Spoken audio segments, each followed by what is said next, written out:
संपवणार नाही, सेवानिवृत्त झाले त्यावेळी संपवणार नाही. मग ते मंडळातर्फे 2 मिनिटं बोलतील.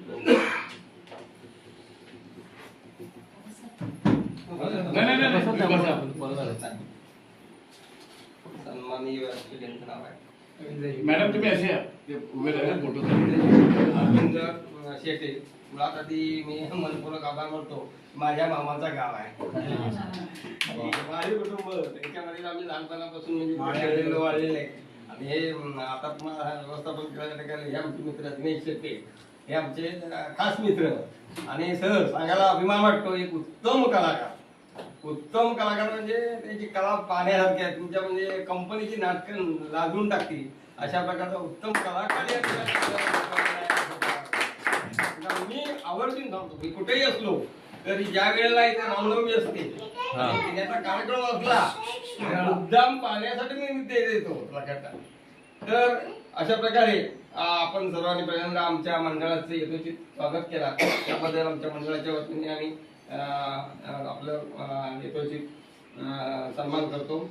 तसंच या ठिकाणी म्हटलं खेड्या गांधीजीने सांगितलं होतं खेड्याकडे चाला. खरोखर आहे दिवसेंदिवस आता परिस्थिती आपण पाहिली खेडं ओस पडायला लागले. बरेचसे लोक ही शहराकडे धाव गेलेली आहेत परंतु खेड्यात सुद्धा अशा प्रकारची मूर्तिमंत अशा प्रकारची माणसं अजून सुद्धा आहेत हे आपलं अभिमान आहे. आता सरांनी सांगितलं या ठिकाणी म्हणतात ना शाळा शिक्षक विद्यार्थी आणि समाज यांचा ज्या वेळेला संगम होतो त्यावेळेला खऱ्या अर्थाने या शाळेची उत्कर्ष घडला जातो. आणि त्या ठिकाणी अशा प्रकारची म्हणून पाहिलं आता तुम्हाला माहिती आहे आषाढीची वारी सुरू आहे. सर्व लोक पंढरपूरला गेले आहेत. पण या मंडळाचे एक वैशिष्ट्य आहे कुठल्याही प्रकारचा मान हा असल्या प्रकारचं काही नाही. सेवाभाव हा महत्वाचा. आणि याच ठिकाणी गोरगरिबांची शेतकऱ्यांची मुलं हीच खऱ्या अर्थानं विठोबानी रुक्मिणी पाहिजे म्हणजे माणसात देव पाहणाऱ्या अशा प्रकारचं हे मंडळ जे आणि सामान्य नाही. तुम्हाला माहित आहे हल्ली बऱ्याच ठिकाणी गटबाजीतून मंडळ तयार होतात. एक वर्षी तयार होतं, दुसऱ्या वर्षी बाळसं होतं, दुसऱ्या वर्षी डामडोम होतं, तिसऱ्या वर्षी पासाळ होतं.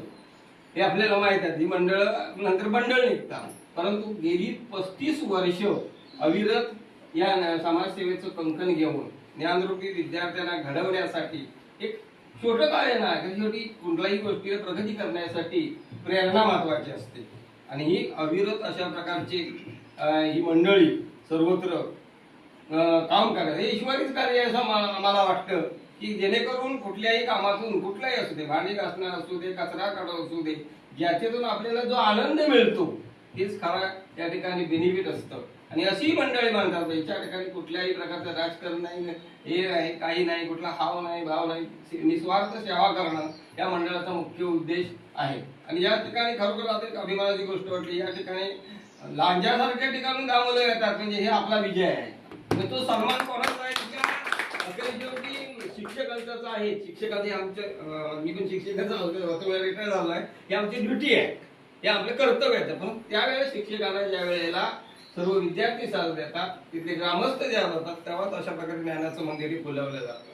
आणि म्हणून नुसतं गडबाजी करण्यापेक्षा किंवा एखाद्या उन्ही दुनी करण्यापेक्षा आपल्याला कसा विकास करा हाऊ टू डेव्हलप युअर आपली संस्था यासाठी आपण प्रयत्न करायचा. म्हणून अशा प्रकारची मंडळी चांगल्या प्रकारची मंडळी आहेत म्हणून यांचं कार्यकर्ता आहे. म्हणून ह्या लहान चिमुकल्या त्यांना आम्ही काही मोठं देत नाही पण या वेळेला त्यांच्या दप्तर किंवा एखादी नगरपालिका छत्रीचं योगदान देऊ प्रेरणा देऊ आणि देवा त्याच्या चेहऱ्यावरती एक हास्य उमटे तोच खऱ्या अर्थाने खरा परमेश्वर असेल.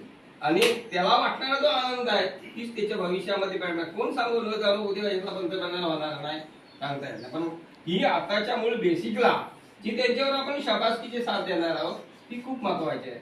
आणि म्हणून अशा या सर्व तुमच्या सर्वत्र ग्रामस्थ विद्यार्थी शिक्षक विविध संस्था अध्यक्ष या सर्वांना पुढील वाटचाली खूप खूप शुभेच्छा. असंच आपण या ठिकाणल्या कार्य करत राहूया आपण सर्वांनी मिळून आणि एक ईश्वरच कार्य मानूया आणि सतत आपली कार्याची ज्योत पेटत ठेवूया एवढं ईश्वरी प्रार्थना करून